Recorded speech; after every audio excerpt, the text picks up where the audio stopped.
on n'a pas tiré profit de cette route et aujourd'hui nous sommes pratiquement l'otage des Chinois à travers cette phase. Ça, c'est la gouvernance.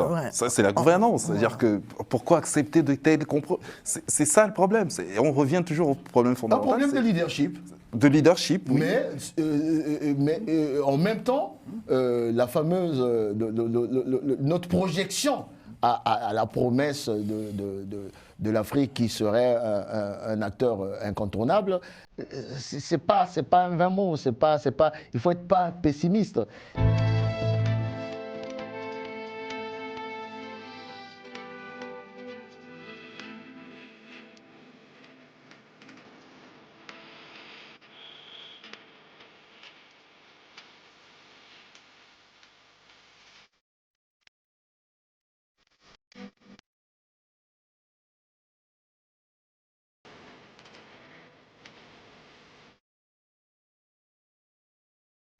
Bonjour, chers téléspectateurs de Tumulte sur Global Africa Télé Sud. Nous allons aujourd'hui nous pencher sur les enjeux géostratégiques mondiaux du Soudan en RDC, en passant par les États du Sahel. Quel lien faire avec les bouleversements politiques, économiques et sécuritaires en Occident? Avant d'en parler, nous avons une pensée pour les femmes de l'Est de la RDC qui payent tribut dû à l'agression que subit cette partie du monde, cette partie de l'Afrique, cette partie de la RDC. Alors, pour parler de ce sujet sensible, délicat et complexe, je reçois Guy Mafimba, analyste politique et coordinateur du PCRC, qui est projet commun pour la renaissance du Congo-Brazzaville. Ensuite, André Bourgeot, anthropologue ancien du CNRS. Enfin, Serge Meunier, économiste, essayiste, analyste également. Sans plus tarder, Guy Mafimba, aujourd'hui, nous avons vu comment l'Ukraine ne s'est pas laissée prendre. Dès les premières heures, elle a fait barrage contre son envahisseur. En RDC, ça dure 30 ans.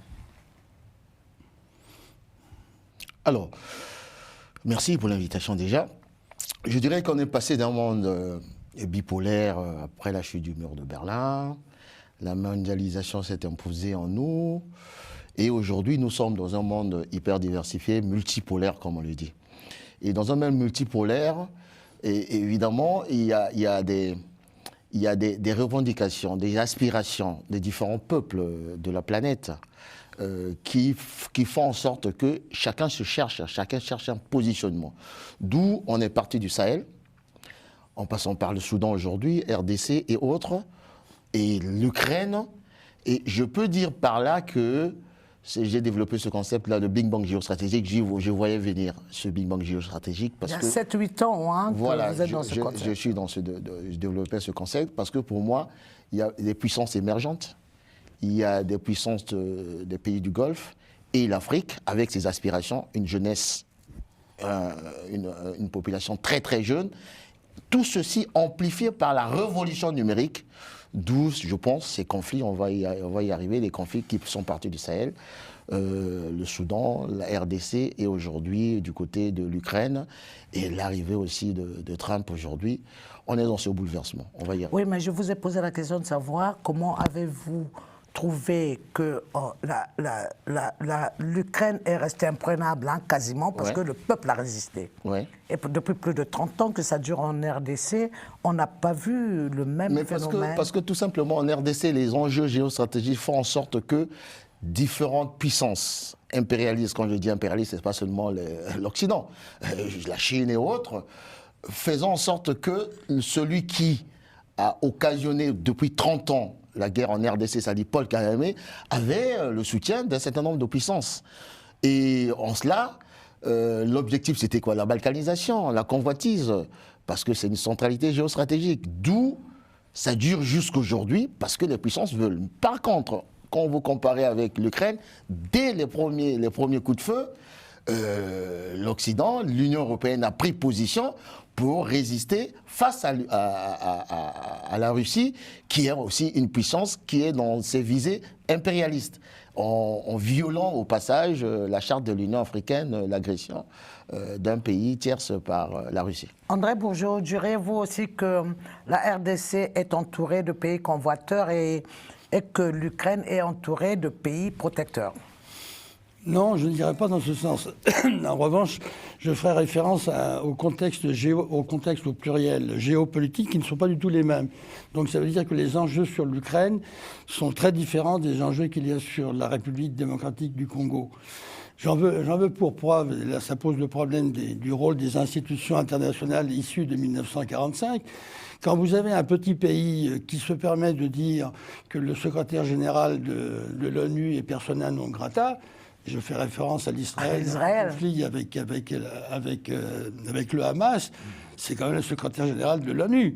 De quel droit on va lui dire qu'il est persona non grata? Ça montre bien aussi que l'ONU est en perte d'autorité.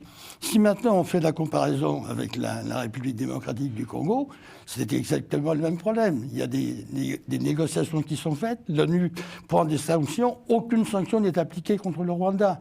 Donc il y a 2 poids et 2 mesures qui révèlent bien que l'ONU n'a plus l'autorité qu'elle devrait avoir. Donc c'est la première chose que je voudrais mentionner. La deuxième chose, c'est que je pense qu'il faut resituer tout ça dans un contexte beaucoup plus global, qui peut expliquer pourquoi il y a une prolifération de petits conflits qui émergent un peu partout sur les différents continents. Bon, c'est une analyse, elle vaut ce qu'elle vaut, elle vaut ce qu'elle peut vouloir. J'espère qu'il y aura des contradictions. Moi, j'observe que, de facto, vous avez fait référence à la mondialisation. Moi, je ne me satisferai pas de cette référence à la mondialisation parce que je considère qu'il faut la caractériser. Cette mondialisation, c'est une mondialisation capitaliste. Donc cette mondialisation capitaliste traverse une crise systémique. Je dis bien une crise systémique. Donc cette crise systémique, elle conduit aux conditions qui permettent la reproduction du système. Or, la reproduction du système actuellement ne se fait pas très facilement. D'où les enjeux énormes qu'il y a sur les conditions de cette reproduction. C'est dans ce contexte géopolitique qu'apparaît M. Trump, je crois qu'il s'appelle Donald. C'est Donald Trump. Donald Trump, oui. Voilà, c'est ça, c'est Donald. Donald, il n'intervient pas comme ça par hasard au pouvoir. Toutes les décisions qu'il prend, c'est des décisions qui révèlent aussi une crise profonde aux États-Unis d'Amérique. Sinon, il ne prendrait pas toutes ces décisions. Donc il faut, en tant que leader hégémonique sur l'ensemble de la mondialisation capitaliste, il faut qu'il crée de nouvelles conditions pour la reproduction du système. Et toutes ces conditions-là vont dans le sens d'une sorte de nationalisme exacerbé. Pourquoi ce nationalisme? Maintenant, si on fait le lien avec les conditions d'émergence des partis politiques en Europe, mais au-delà de l'Europe, qui arrive au pouvoir un peu partout? L'extrême droite. Donald Trump, il est porteur de quel type de politique? De l'extrême droite. Donc, la question que je me pose, est-ce que les conditions politiques de reproduction du système qui est en déclin ne passent pas par des pouvoirs politico-économiques de l'extrême droite? À cette différence près, si on compare encore un peu maintenant, c'est que le poids politique des multinationales n'est plus le même que le poids politique de certains milliardaires. Ça veut dire qu'on passe d'une entité globale, les multinationales, on passe, attendez, je termine là-dessus, je n'aurais terminé, à des milliardaires. Donald Trump, Elon Musk et consorts. Des chefs d'entreprise qui deviennent des chefs d'État entrepreneurs. Oui, mais ça, c'était à l'ordre du jour il y a déjà 15-20 ans. Le FMI et la Banque mondiale disaient qu'un État devait être géré selon les mêmes critères qu'une entreprise privée. Est-ce que Kagame, Serge Meunier, Kagame a eu des adeptes comme Poutine, comme Trump aujourd'hui? Pas de cette façon. Ce qui est intéressant avec Kagame, c'est quelqu'un de très intelligent. Je trouve. C'est un très bon stratège, malgré tout ce qu'on peut lui reprocher, et je suis parmi ceux qui lui reprochent énormément de choses.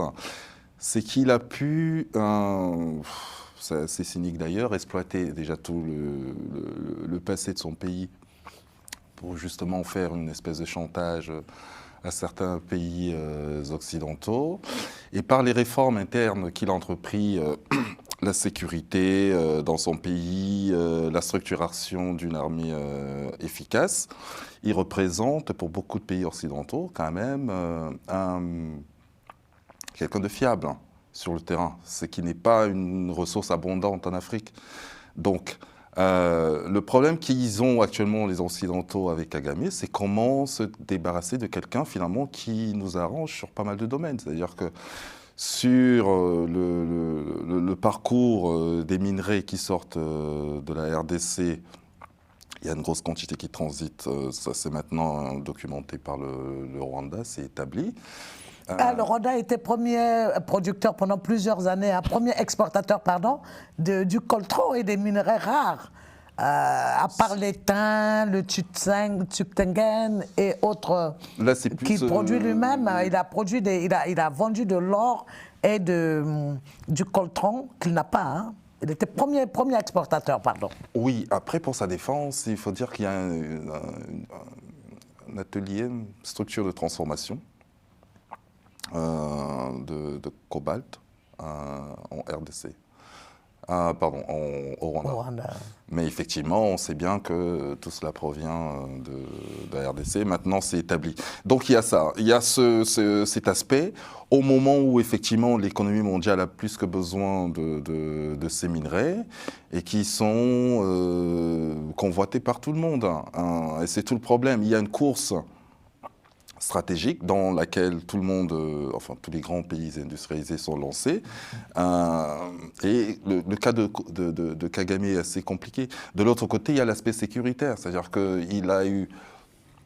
les pays occidentaux ont eu besoin de lui, par exemple en Mozambique, dans la région de Cabo Delgado, où Total n'arrive toujours pas à lancer ses activités d'extraction parce qu'il y a des mouvements les mouvements de rébellion djihadistes qui se poursuivent, etc. Donc, de ce point de vue, c'est quelqu'un de plutôt intelligent.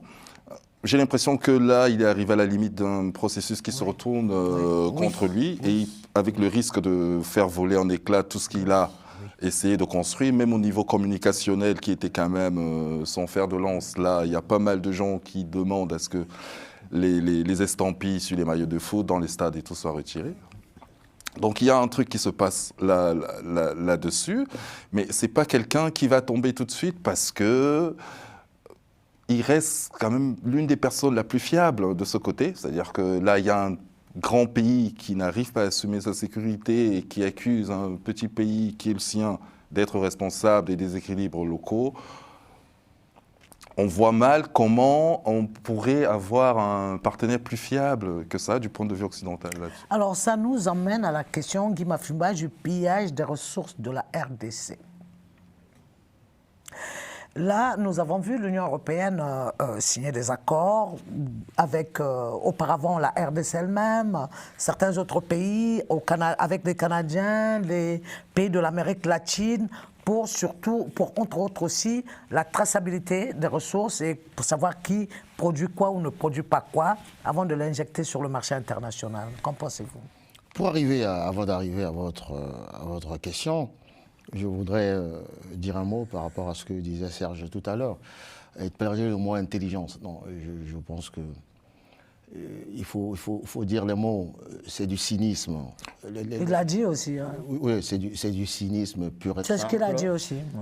Il est à l'image d'un Savimbi à l'époque, Samuel Doe et autres. Et par rapport à la durée de ce genre de personnage, il faut rappeler tout simplement comment Savimbi a terminé.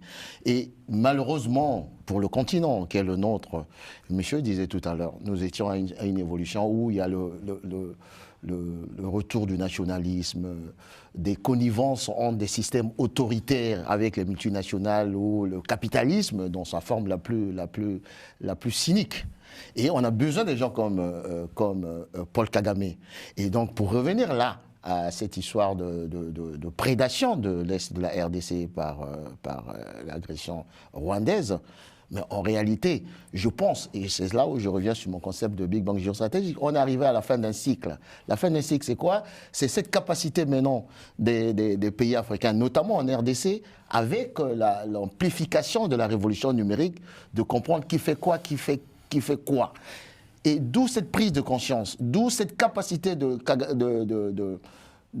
Félix Tshisekedi d'avoir en train d'inverser en fait la perception qu'on avait de Kagame. Hier, tous on pensait que ce monsieur c'était le leadership qu'il fallait. Mais aujourd'hui, on se rend compte que ce n'est qu'un pion qu'utilisent les multinationales, les systèmes autoritaires, sinon le capitalisme le plus cynique, comme je le disais tantôt, pour à la fois arriver à ce projet macabre de balkanisation et de prédation de la RDC qui a une centralité géostratégique pour la croissance, pour le progrès et pour le développement de la RDC, pas seulement de la RDC, de l'Afrique centrale et de l'Afrique dans sa globalité. André, si les voies de communication existaient en RDC, est-ce que l'exploitation, le transfèrement de ces minerais ne lui serait pas, le contraire, le contrôle en tout cas de ces matières premières ne lui serait pas plus facile que ce qu'on voit aujourd'hui, parce que la plupart transitent, même les RDCiens font transiter ces matières premières-là par Kigali, qui a une route beaucoup plus routière. Mais le problème des relations commerciales à travers les infrastructures routières se pose partout en Afrique, au niveau du continent africain. Mais avant de répondre directement à la question, moi j'ai une autre question que je me pose. Est-ce qu'en définitive, les enjeux qu'il y a sur la RDC avec l'intervention du Rwanda et du M23 ne visent pas à une modification des frontières? Tout à fait.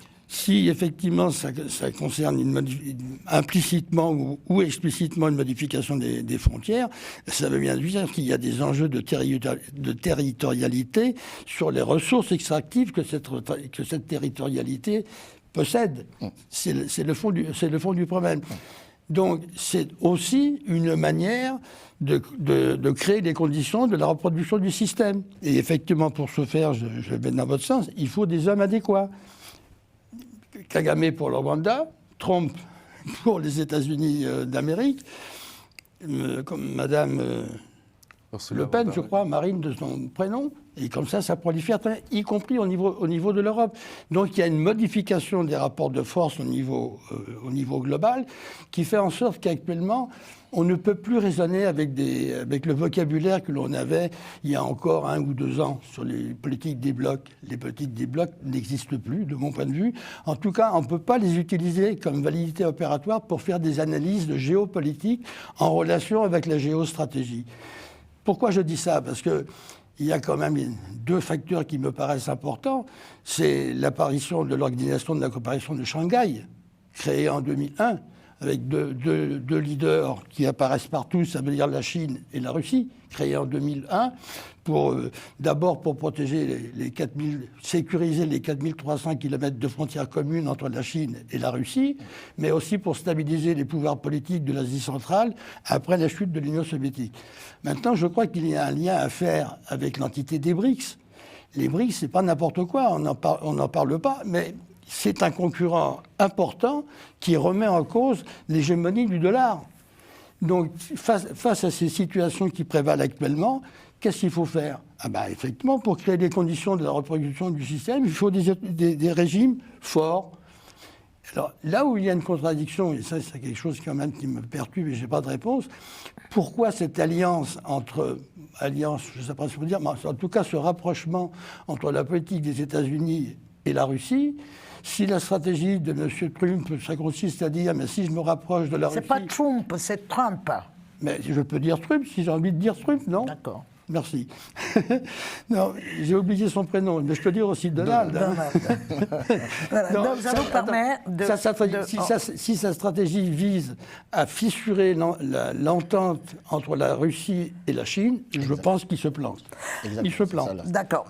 Serge, est-ce que si l'Afrique transformait ses matières premières, y aurait-il eu ces brèches qui permettent à penser à sa balkanisation? Parce que je pense que si le Canada ou les États-Unis vendaient leur brut, il aurait été vendu au même prix que le brut africain, d'où nous percevons une certaine forme de pillage, non?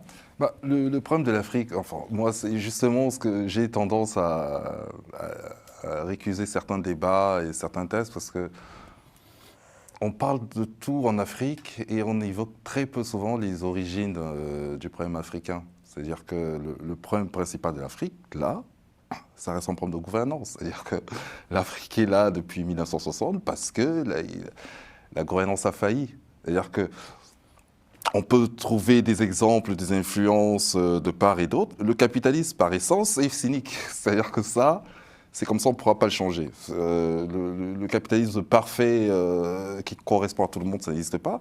Tout le monde derrière a des stratégies. Le problème de l'Afrique en particulier, c'est comment les États ont laissé perdurer des situations telles que celles qu'on vit actuellement aussi longtemps. Le vrai problème est là.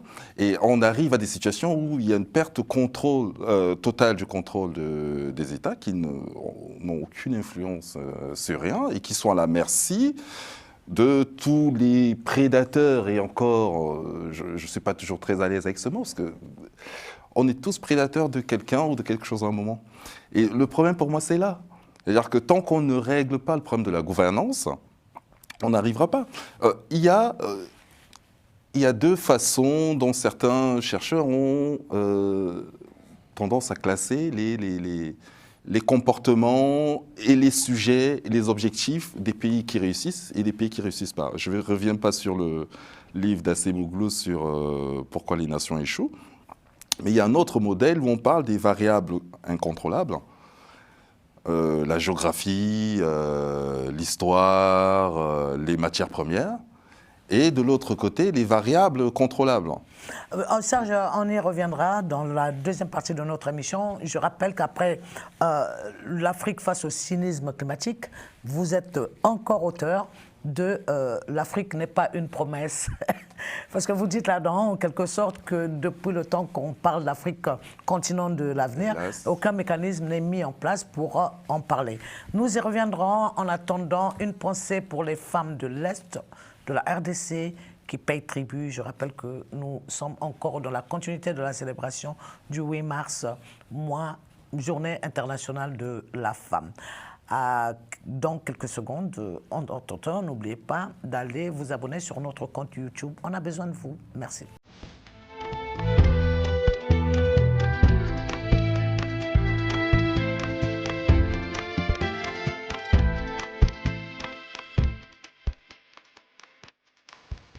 Bienvenue dans notre émission Tumulte sur Global Africa. Toujours une pensée pour les femmes de l'Est de la RDC qui payent tribut. Sur ce plateau, même beau garçon, il y a Guy Mafimba, analyste politique, André Bourgeot, anthropologue, ancien chercheur au CNRS, et Serge-Éric Meignier, économiste, essayiste. Alors Serge, je reviens avec vous, qui avez dit que l'Afrique n'est pas une promesse, en quelque sorte, dans votre livre qui va paraître au mois d'avril, en début avril. Pourquoi vous pensez que l'Afrique, avec sa démographie 1,5 milliard, ne pourra pas être au moins une plateforme intéressante pour le monde? C'est juste en observant les dynamiques à l'œuvre. Si on part de la démographie que beaucoup mettent en avant comme étant justement la solution miracle qui va faire de l'Afrique ce qu'est devenu l'Asie ou l'Europe ou les États-Unis, l'Afrique a déjà répondu à ce premier point. C'est-à-dire que l'Afrique est partie de 400 millions d'habitants en 1960 à 1,3 milliard aujourd'hui. Il n'y a pas eu de croissance économique. Donc, le seul moment où l'Afrique a connu une croissance économique, c'était dans la période de 2000 à 2014. Pourquoi? Parce que la Chine est devenue tellement obèse qu'il fallait nourrir sa croissance, avec un afflux important de matières premières, principalement énergétiques, gaz et pétrole. L'Afrique étant un comptoir de matières premières, a vu certains de ses revenus augmenter. Et depuis, ça s'est tassé, tout simplement. Donc, le discours sur l'Afrique qui va émerger, on l'entend depuis les décolonisations. C'est-à-dire que les Occidentaux étaient persuadés que l'Afrique, c'était l'endroit où tout se passera, parce que les pays nouvellement indépendants allaient profiter de leurs matières premières pour rattraper leur retard. Ça ne s'est jamais produit. Au moment où l'Asie, effectivement, a émergé et que le commerce mondial a explosé, on s'est dit, effectivement, l'Afrique, avec ses matières premières qui sont nécessaires aux économies mondiales, va en tirer profit. Il ne s'est rien passé non plus. À la suite de ça, il y a McKinsey qui est arrivé avec son rapport tonitruant en 2010 sur l'Afrique qui s'est répandu dans le monde entier. Il ne s'est rien passé. Un an après, la Banque africaine de développement a créé une classe sociale qui n'existe nulle part. Une classe sociale, la classe moyenne africaine, où on a mis dans les statistiques des gens qui ont un revenu entre 1 et 2 $.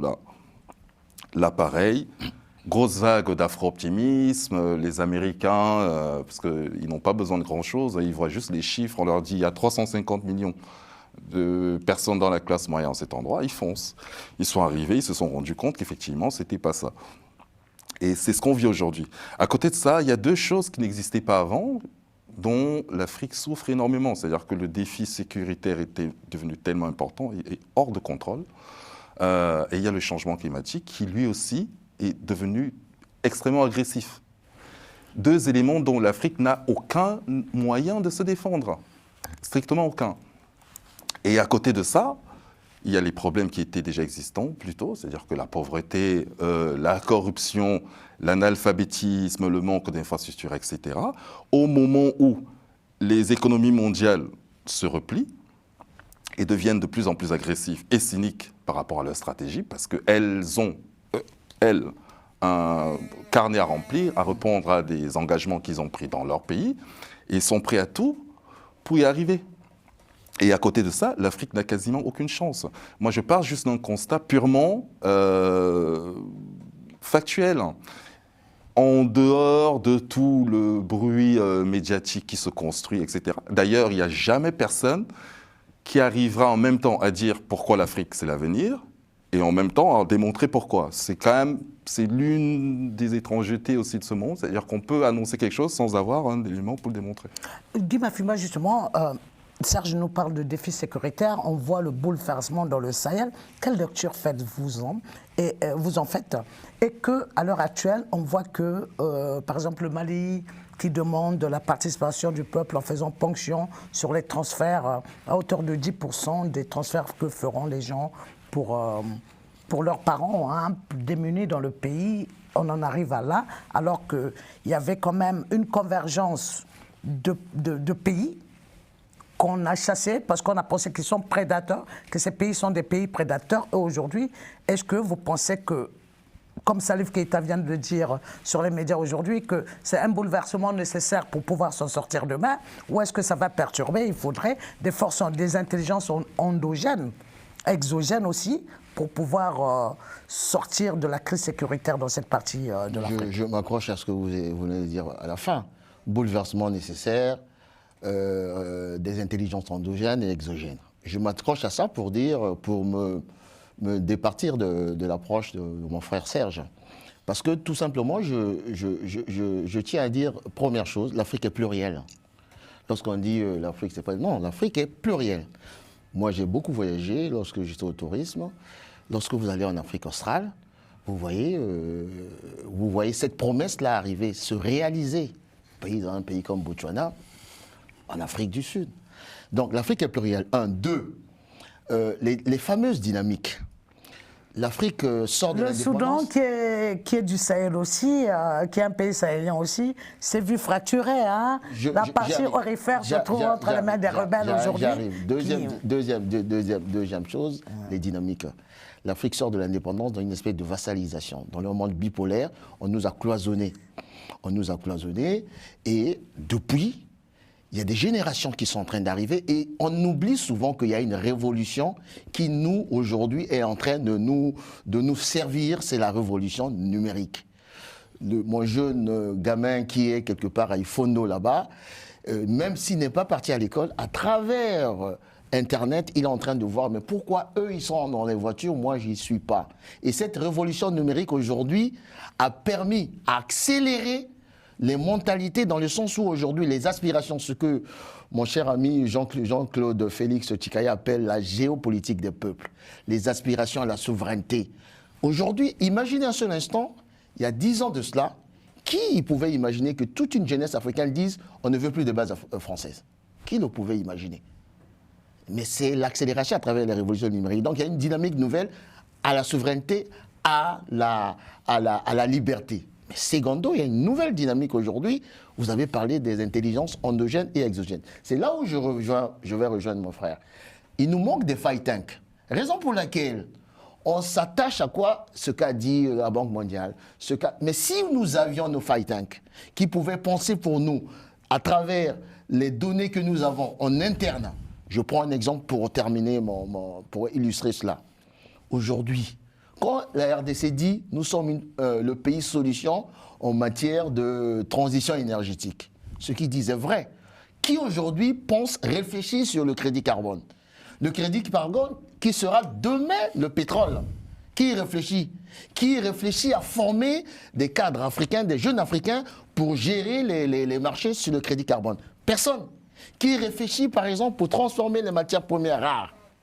Pas grand monde. On a attendu les États-Unis pour mettre ensemble la Zambie et la RDC pour transformer, pour créer, produire les batteries et transformer les matières premières rares.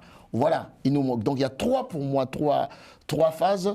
Une fois réunies ces trois phases, à travers les intelligences exogènes, quand je me promène ici en France, je vois le nombre de médecins africains occupés des services de cardiologie et autres. Je me dis, est-ce que vous voyez la matière grise qui traîne un peu de gauche à droite?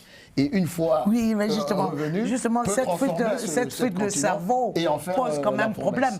Et même de la main-d'œuvre, quand on voit comment nos jeunes, nos enfants, qui se refusent à faire des études maintenant, rien que pour venir dans ce qu'ils appellent l'Eldorado africain, et les routes se diversifient parce que c'est le Brésil, le Venezuela maintenant, avec lesquels beaucoup de pays n'ont pas besoin de visa, sinon des visas de transfert, ou que les visas de transfert sont possibles ils en ont fait des espaces de transition pour arriver aux États-Unis, qui aujourd'hui, avec Trump, ça pose problème. Cette fuite des matières premières, est-ce qu'elle ne va pas donner raison à Serge Minier qui dit que cette promesse-là n'est pas encore façonnée comme il faut pour que l'Afrique puisse émerger? Vous vous adressez à moi? Oui, bonjour. Je remarquais que vous me regardiez intensément. Moi, je voudrais rebondir sur la première partie de l'analyse de Serge, qui, en définitive, pose le problème des relations entre la gouvernance et le développement.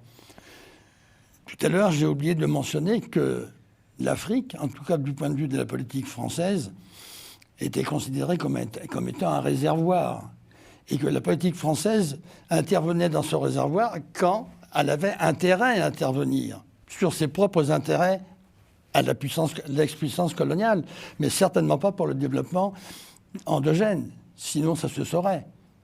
Bon, c'est un constat. J'insiste beaucoup sur cette notion de réservoir, parce que le réservoir fait partie justement de cette logique de domination. À partir du moment où la puissance occidentale a besoin de certains minerais et de l'exploiter, elle ne va pas l'exploiter localement, elle va l'exploiter chez nous. Oui. On a toujours fait ça. En conséquence de quoi, ça reproduit en permanence, d'une manière structurelle, les rapports de dépendance. Les rapports de dépendance font en sorte que les pays, effectivement, ne peuvent pas décoller. Maintenant, si vous rajoutez... Oui, attendez, je continue. Si vous rajoutez dans ce contexte-là les pressions mondiales, je fais référence aux politiques d'ajustement structurel. Ça n'a pas du tout été dans le sens du développement des pays, donc non plus dans les problèmes d'éradication de la pauvreté. Si vous prenez des exemples tels que les exemples des pays sahéliens comme le Mali, le Niger et puis le Burkina Faso, et plus particulièrement le Mali et le Niger, 5 rébellions depuis les indépendances. Dévaluation du franc CFA en plus. Dévaluation du franc CFA assortie du fait qu'il fallait rembourser la dette au tarif d'avant la dévaluation. Donc l'appauvrissement généralisé. L'appauvrissement généralisé, il provoque quoi? Il provoque effectivement des migrations qui vont dans tous les sens parce que ça ne satisfait pas les gens. Il y a eu un tournant remarquable qui a été fait, c'est que je crois, probablement avec ce que vous disiez tout à l'heure, la technologie et le numérique, une prise de conscience qui s'est faite beaucoup chez les jeunes.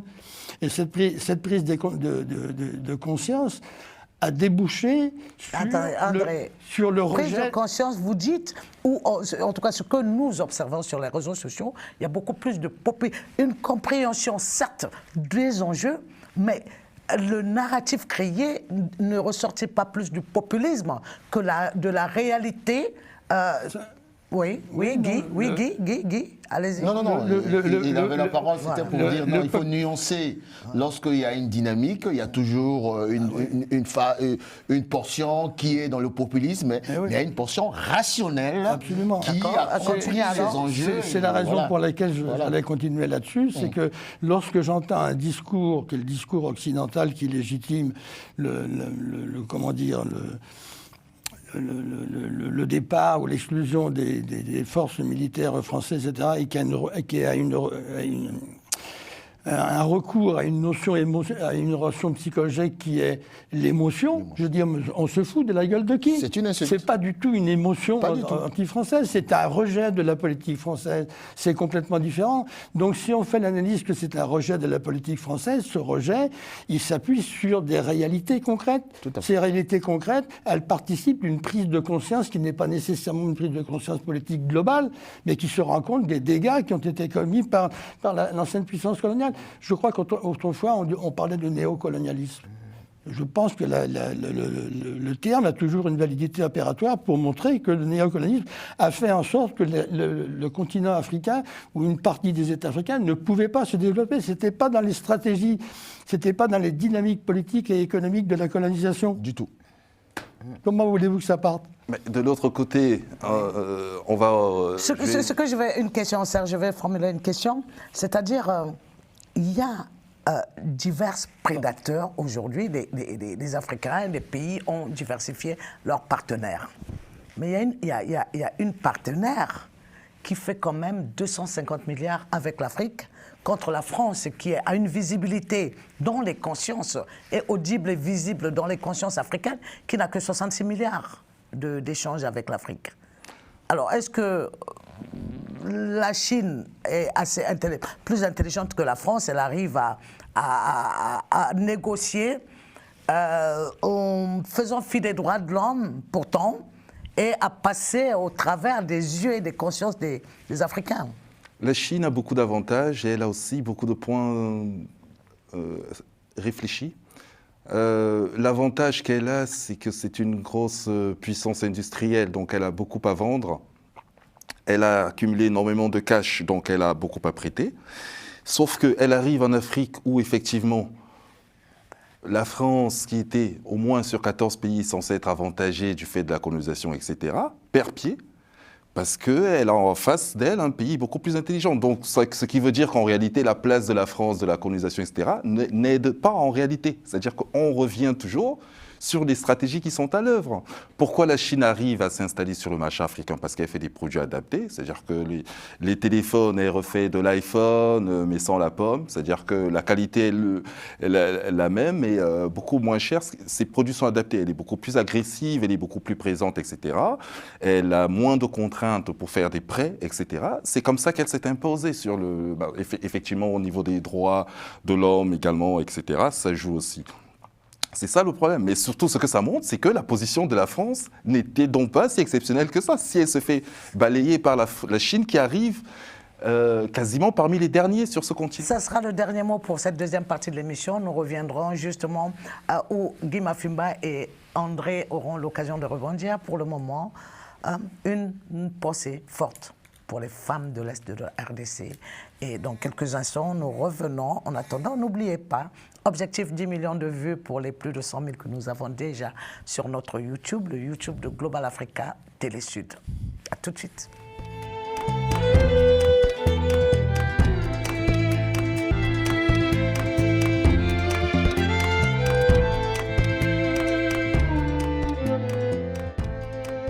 Nous revoici sur le plateau avec Guy Mafimba, analyste politique, André Bourgeot, anthropologue, ancien chercheur au CNRS, et Serge-Éric Meignier, économiste et essayiste. Guy Mafimba, vous êtes à l'origine d'un manifeste pour soutenir la RDC et condamner les agressions en RDC. Donc avant de rebondir sur les propos de Serge Meunier sur la RDC, pouvez-vous nous parler un peu de cette... Non, sur le manifeste, oui, nous avons initié un manifeste. Les Congolais du Congo-Brazzaville, nous avons initié un manifeste avec les premiers signataires de tout horizon en tout cas. L'objectif, c'est tout simplement de soutenir nos frères de la RDC, le peuple de la RDC et les autorités suite à l'agression du Rwanda. Et nous voulions exprimer par cela le fait que la RDC, c'est 9 voisins et nous sommes l'un des voisins qui partagent le plus des liens historiques, culturels, géographiques et autres. Et nous avons toujours une formule en disant ceci: lorsque la RDC éternue, Brazzaville tous, et c'est toute la sous-région qui va embraser. D'où notre soutien, en tout cas, au peuple de la RDC pour une solution définitive à cette crise. Alors la présence chinoise. Oui. C'était pour rebondir. Et notamment, et particulièrement dans l'est de la RDC aussi. Dans la RDC, oui, bien entendu. Pourquoi je voulais rebondir sur ça? Vous savez, j'étais à Brazzaville lorsque le président Xi Jinping a fait le voyage. Son premier voyage en Afrique, c'était le Congo-Brazzaville. Pourquoi? Parce qu'on a voulu faire du Congo-Brazzaville, la Chine a voulu faire du Congo-Brazzaville un pays pilote dans le cadre des relations entre la Chine et l'Afrique. Donc une vitrine. Aujourd'hui, le Congo-Brazzaville est le pays le plus endetté pratiquement dans le monde. Le premier quota de la dette du Congo-Brazzaville, c'est avec la Chine. Le premier quota. Et le Congo-Brazzaville est l'un des pays les plus corrompus aujourd'hui au monde. Donc ça veut dire quoi? Ça veut dire que ce partenariat n'est pas comme on veut nous vendre, un partenariat gagnant pour l'Afrique. Vous avez parlé tout à l'heure de la gouvernance. Et la différence entre le partenariat avec la Chine ou les pays comme la France et les États-Unis, c'est le fait que moi aujourd'hui, en tant que Congolais, acteur politique, si Total pose des actes répréhensibles par rapport au Congo-Brazzaville, je peux venir porter plainte ici. On a vu dans le temps avec le flop Prigent, à l'époque Elfer. Ou en Russie. Raison pour laquelle j'ai toujours dit aux Africains que, attention, toutes les puissances sont impérialistes par définition. Oui, c'est ce que j'ai dit. Mais par contre, je préfère avoir affaire avec des pays démocratiques en partenariat parce que je peux faire valoir mes droits que d'avoir affaire à un pays comme la Chine. Totalement. Qui vient en prédateur de manière tout à fait cynique et ils n'ont, passez-moi le terme, ils n'ont rien qu'à faire des droits de l'homme, de la démocratie et autres. Et d'où à nos jeunes, à la jeunesse africaine, j'attire souvent leur attention pour dire attention, toutes les puissances sont impérialistes. Mais nos revendications qui sont légitimes de souveraineté, de liberté et autres, ne doivent pas nous faire oublier le fait qu'une puissance comme la Chine risque de faire pire, sinon fait pire. Et quel est le pays qui a perdu son port pour sa dette avec la Chine? C'est, je pense, du côté du Kenya, Mozambique aussi. Où ils ont pris possession quasiment des territoires parce que vous devez aux Chinois. Ah, donc la route d'Olysée-Pointe-Noire... Mais aujourd'hui, la route, prenons le cas de la route, et c'est un truc très emblématique. Nous avons prêté aux Chinois, c'était le troc, matière première contre financement. Ils financent la route, c'est même pas une autoroute, c'est un départemental qui a coûté presque plus de 500-600 milliards de francs CFA. Et comme on a du mal à rembourser, qu'est-ce qu'ils ont fait? C'est un consortium français et chinois qui a pris le contrôle de cette route et avec des péages aux tarifs exorbitants, ce qui fait que cette route qui devait permettre le désenclavement et l'évacuation des produits agricoles coûte cher aux usagers. Et les produits qui arrivent à Brazzaville coûtent plus cher qu'on pouvait l'imaginer. Et nous sommes donc endettés. On n'a pas tiré profit de cette route et aujourd'hui nous sommes pratiquement l'otage des Chinois à travers cette phase. Ça c'est la gouvernance. Ça c'est la gouvernance. C'est-à-dire que pourquoi accepter de tels compromis? C'est ça le problème. On revient toujours au problème fondamental. Un problème de leadership. De leadership, oui.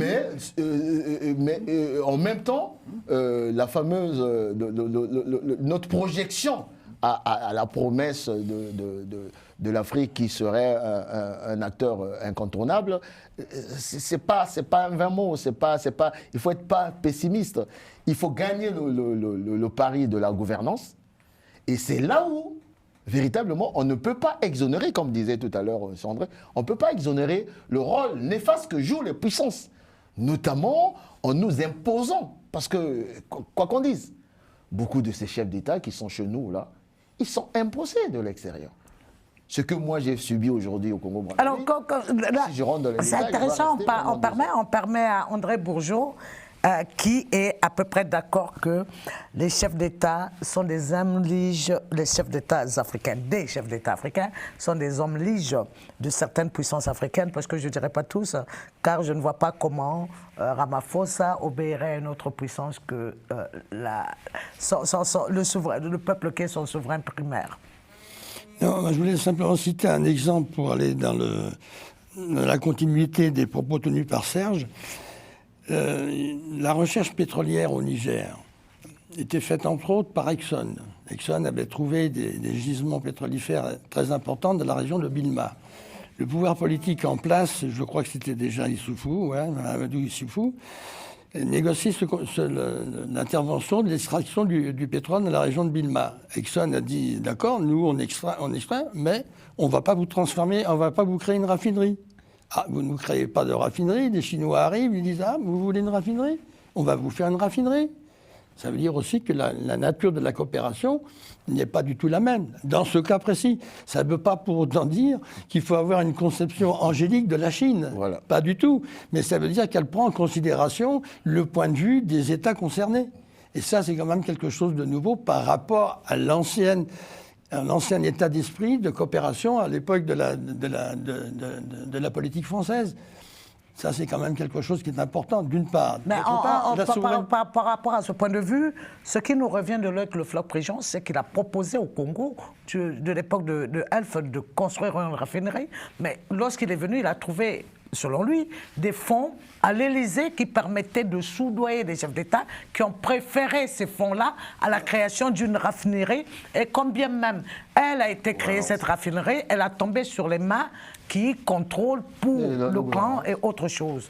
Non, mais c'est ça. Déjà, par rapport à la Chine n'a pas de problème. Déjà, la Chine est fait quand même attention. Mais on va revenir quand même, il s'agit de la RDC et les enjeux. Hein, c'est vrai, on s'est trop parce que c'est très important pour comprendre aussi ce qui se passe en réalité. C'est-à-dire que c'est juste 5 secondes. C'est-à-dire que la Chine, premièrement, effectivement, elle essaye d'éviter les erreurs qu'ont fait les autres avant, notamment la France. Donc, quand elle apporte la raffinerie, c'est qu'elle est très peu exposée aussi aux conséquences d'une raffinerie sur place. Parce qu'elle ne vend pas le pétrole qui est raffiné en Afrique. Donc, pour elle, il n'y a pas de compétition. Donc, il n'y a pas de problème à avoir une raffinerie sur place.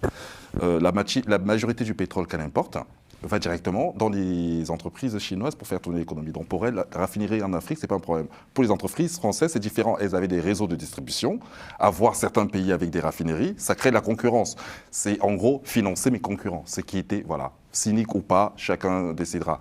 Donc pour revenir à la situation de l'Afrique, le premier point de la RDC, pardon, je ne peux pas regarder ça sans revenir à chaque fois sur la gouvernance. C'est-à-dire que pourquoi le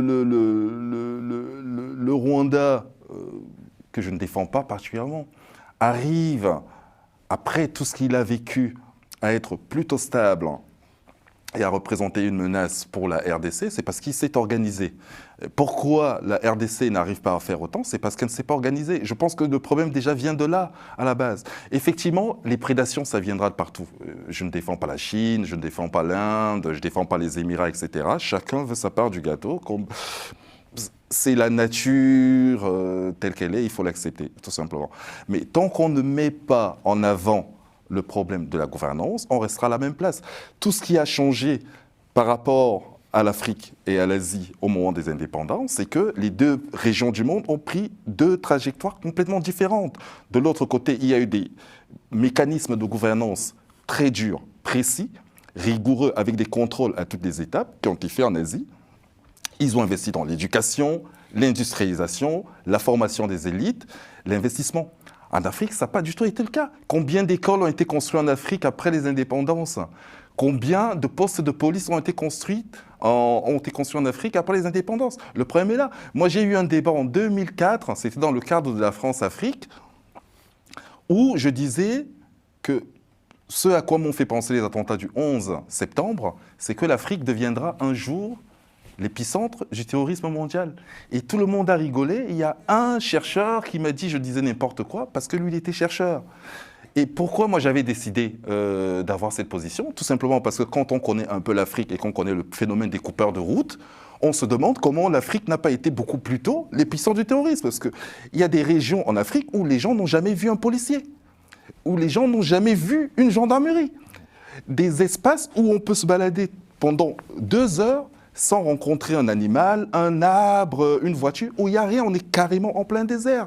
Des grands espaces comme ça sont bienvenus pour les entités terroristes. Oui, voilà. Donc, en 2011, justement, l'Algérie, le Mali, le Niger et le Burkina s'étaient rencontrés au Mali avec les ministres de la Défense et des Affaires étrangères pour mettre en place environ 125 000 hommes pour contrôler le désert.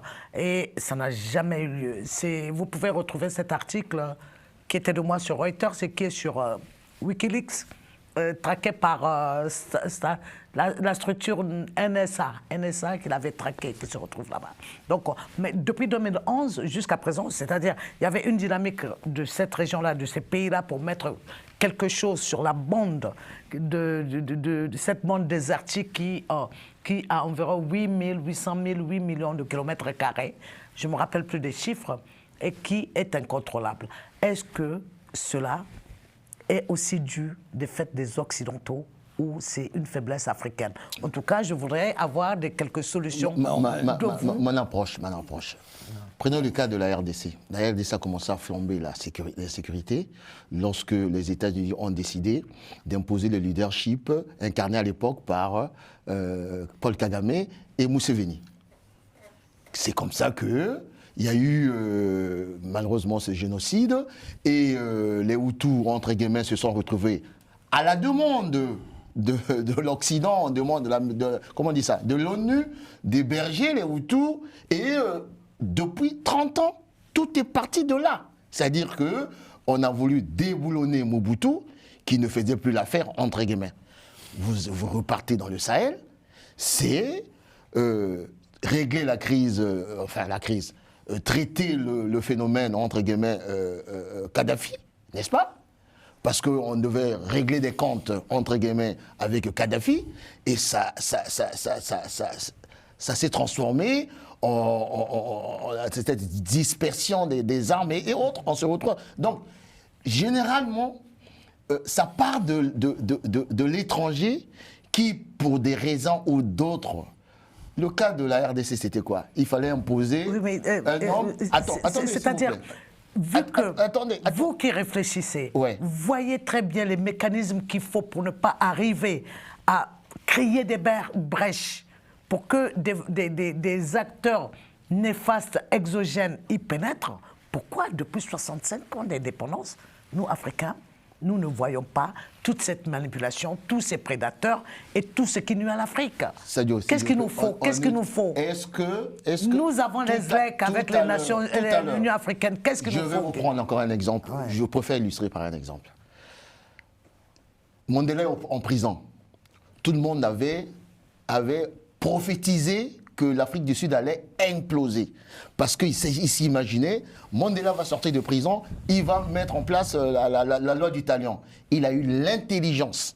De dire, on réconcilie en fonction de tout le drame que nous avons eu. C'est comme ça qu'on a évité le drame en Afrique du Sud. Mais ailleurs, lorsque il y a des chefs d'État, aujourd'hui, ce n'est pas parce que je suis un homme qui aime Tshisekedi. Je vous ai dit, Tshisekedi, il arrive. Quand il arrive, il sillonne toute la sous-région. Mais le pauvre Tshisekedi, pour son deuxième mandat, on a vu tous les Occidentaux mettre la main pour dire ça doit se passer de manière régulière. Oui, on a vu sa posture aussi avec Macron. Lorsque Macron biaisait et qu'il a dit ah non, c'est ça. Est-ce que vous avez vu les mêmes Occidentaux? S'il vous plaît, Sadio, est-ce que vous avez vu les mêmes Occidentaux demander à Kagame de respecter l'alternance démocratique? Non. Ah, André Bigot. Et donc, Oui, il ça nous nous reste très approuve peu de temps. à Il faut qu'on suffisamment aille qu'au vite. moins, il y a un double standard. André Bourgeot. Il y a un double standard. Ouais. Voilà, je vais répondre directement à votre question. C'était une initiative algérienne. Ce n'était pas du tout une initiative exogène. C'est la CEMOC. Vous avez fait référence à la coordination des états-majors conjoints. C'est l'initiative algérienne, qui était une coquille vide et qui n'a jamais fonctionné. Dans un contexte quand même très particulier. C'était le contexte de la guerre civile en Algérie qui a duré quand même 10 ans de combat contre les forces salafistes djihadistes, terroristes. Donc c'est tout ce contexte-là qui a déterminé la création de Ça la ne CEMOC. donne pas de conclusion, ça ne donne pas de perspective, parce qu'on est à la fin de l'émission. Oui, bah, bon, me demander de faire une conclusion comme ça dans une complexité redoutable, c'est la raison pour laquelle je vous dis que ce n'était pas du tout une initiative exogène, c'était une initiative algérienne qui a été prise pour la sécurisation de l'ensemble de l'espace saharo-sahélien. Ça revient pour 2011, mai 2011 à Bamako. Mais 2011 à Bamako, c'est au-delà de la CEMAC. La CEMAC n'a jamais fonctionné. D'accord. 2011, c'est l'intervention de Serval. Un dernier Sur mot, demande de- Serge, en quelques secondes, car c'est la fin déjà de notre émission. Pour sauver l'Afrique, il faut passer par là où elle a échoué, la gouvernance. Il n'y a rien d'autre, les autres l'ont fait, il n'y a pas d'autre raison. Voilà. Merci beaucoup. Il y avait sur ce plateau donc Guy Mafimba, analyste politique, André Bourgeot, anthropologue, ancien du CNRS, et Serge Meunier, analyste économique, essayiste et auteur. Hein. Voilà. Nous avons parlé des enjeux géostratégiques du monde en lien avec ce qui se passe dans l'est de la RDC. En RDC, nous avons une pensée pour les femmes de cette partie du monde qui payent tribut pour la bêtise humaine. Merci. Ne tardez pas, n'oubliez pas d'aller vous manifester sur notre compte YouTube Global Africa Télé Sud. Merci beaucoup.